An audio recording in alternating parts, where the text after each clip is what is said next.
Simula nung naputol yung paa ko, nung pagkalabas ko mismo sa ospital, nagsimula na yung attempt ng suicide ko. Magpapasagasa sana ako ng bus.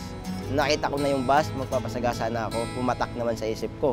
Paano kung hindi ka mamatay or maputulan ka pa ng parte ng katawan? Kaya malaking sobrang problema na naman yung haharapin ko. May taong nagpakilala, ang tawag sa kanya si Doydoy Severino, isang wheelchair basketball player sa local government ng Iligan City.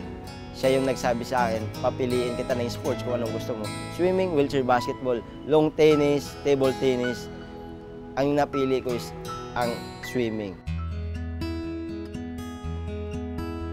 Nung inalok sa akin ang sports sa swimming at ang pinakilala sa akin na instructor is si Cecil Miquiabas. Siya yung nagturo sa akin, talagang nagpursige, nagtiyaga, naturuan kung paano lumangoy ng proper, paano ko labanan yung takot ko sa tubig.